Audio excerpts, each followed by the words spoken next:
So I've been using the Fender Master Pro for a couple of months now, and I just want to talk about what I found with it and what I like and what I dislike about it. So yeah, here we go. Firstly, my main reason behind getting this is transportation.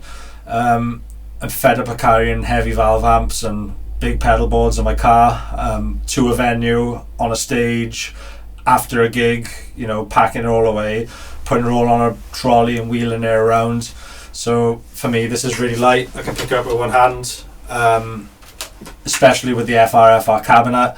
I can pick that up with one finger as well, so 1x12 cab. So I'm driving with hardly any weight in my car now, which is a plus. And with my mono gig bag, I can put 2 guitars in the back. I'm literally carrying everything with one trip now. There's no sort of like, oh, I'll come back for that later because it's too heavy. I can just do it all in one trip and away I go.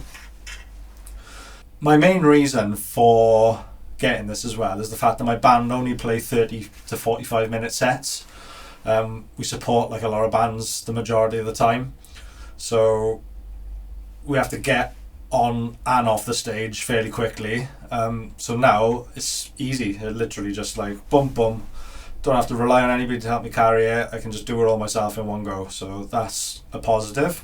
The thing I was thinking about as well is, does anybody actually know, or does anybody care about the sound of these amps and these boutique pedals and stuff? I love them. I'm still going to use them, don't get me wrong.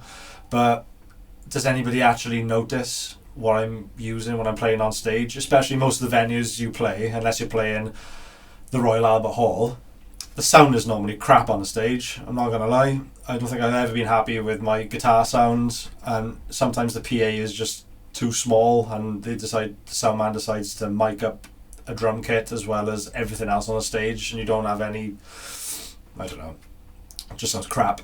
So for me now at the moment, I'm using my FR cab as a monitor on the stage. The sound man takes a DI from the back of the cab into the PA, and I use the cabinet on the stage as a monitor for myself. So that makes everything on the stage a lot sort of quieter, and the balance is better. I haven't got a 30 watt matchless head blasting everybody anymore.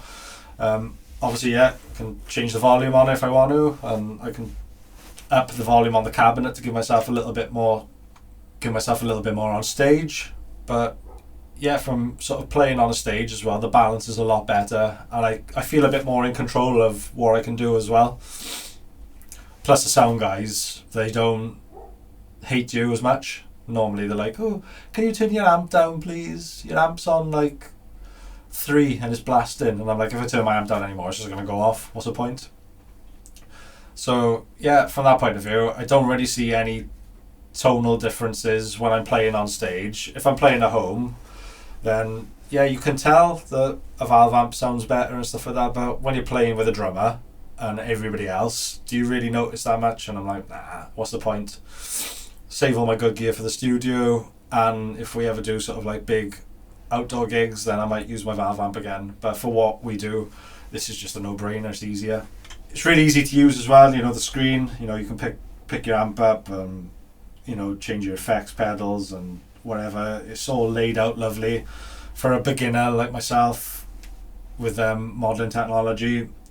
I went for this over a quad Cortex because you can change the parameters like you would like a pedal. Everything is like fairly, the knobs, the stompers turn as knobs on the guitar pedals. Yeah, everything's just really easy to use. So that's why I went for this as opposed to a quad Cortex or like a Line 6 Helix.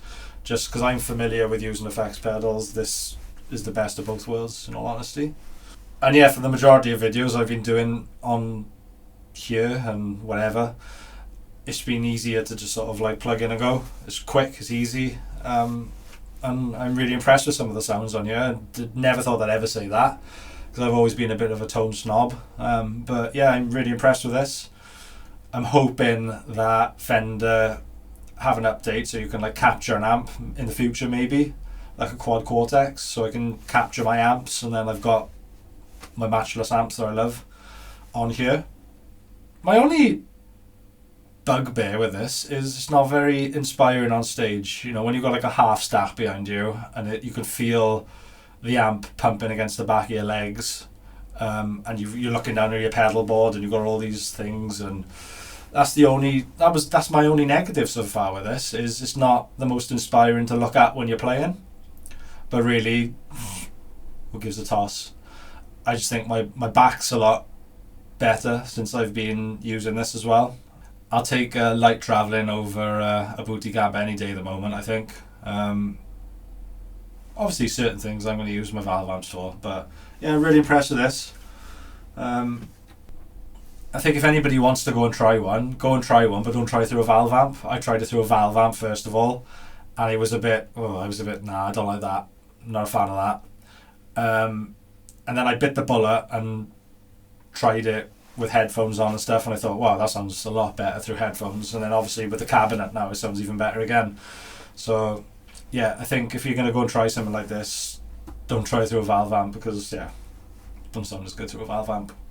But yeah, let me know what you think in the comments below. Have you got one of these or something similar? Have you got the same, issues around transportation or ease of use or carrying on stage and off stage?